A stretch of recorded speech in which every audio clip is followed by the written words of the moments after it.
কৃত্রিম প্রজননে মাছের মাথা থেকে সংগ্রহ করা পিটুইটারি গ্ল্যান্ড অত্যাবশ্যকীয়।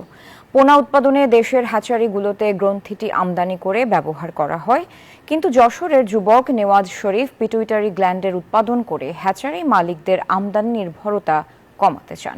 যশোর থেকে বুলবুল শহীদ খান হিমেলের তথ্যচিত্রে ডেস্ক রিপোর্ট।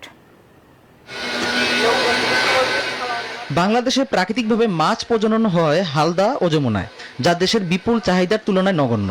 ফলে কৃত্রিম প্রজননের উপর নির্ভরশীল পণ্য উৎপাদনকারীরা ওই রেণু বিশাল একটা অংশ মর্টালিটিতে, স্বাভাবিক ন্যাচারাল মর্টালিটিতে হারিয়ে যায়, যে কারণে আসলে আমাদের যে ব্যাপকভাবে মাছের চাষ করা হয় তাতে চাহিদা পূরণ হয় না। সেই চাহিদা পূরণের লক্ষ্যেই আসলে আমরা ইনডিউস ব্রিডিং এর দিকে ধাবিত। মাছের পিটুইটারি গ্ল্যান্ড দিয়ে কৃত্রিম প্রজনন করতে হয়, এ কারণে বিপুল পরিমাণ আমদানি করতেই তা ব্যবহার করা হয়। পিটুইটারি গ্ল্যান্ডের সংগ্রাহক হচ্ছেন বিভিন্ন বাজারে যারা মাছ কাটেন তারা। মাছের মাথার ভেতর থেকে গ্রন্থিটি সংগ্রহ করে বিক্রি করেন তারা। বান্ডেল থাকলে প্রতি সেনমানিতে টাকা বাঁচবে। বিকাশ সেনমানি বান্ডেল কিনে জিতুন প্রতি লেনদেনে। যে 50 পিস, 100 পিস, 200 পিস কি 300 পিস, কাজ যত চাহিদা হবে তত হরমোনের এটা আপনার বেশি হবে। এই হরমোন আমরা মাথার থেকে বের করি, হ্যাচারি দিই, ডিম ফুটানোর কাজে লাগে।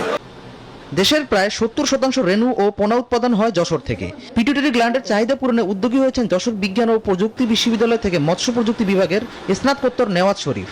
মাছ বাজার থেকে প্রায় প্রতিদিন 100 পিস করে সংগ্রহ করি।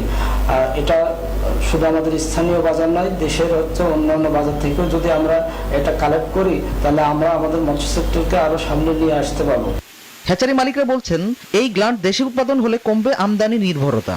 গ্ল্যান্ডটা হচ্ছে আমাদের দেশে যদি সরকারিভাবে সংগ্রহ করা হতো তাহলে আমার মনে হয় যে এই হ্যাচারি মালিকরা কিছু অর্থ সাশ্রয় হতো। দেশের ভাতের পরেই মাছের চাহিদা, তাই অতি প্রয়োজনীয় পিটুইটারি গ্ল্যান্ড উৎপাদনে যদি মৎস্য অধিদপ্তর সম্পৃক্ত হয় আরও বৈদেশিক মুদ্রা অর্জন সম্ভব বলে মনে করেন সংশ্লিষ্টরা। সুদীপ চৌধুরী, নিউজ 24।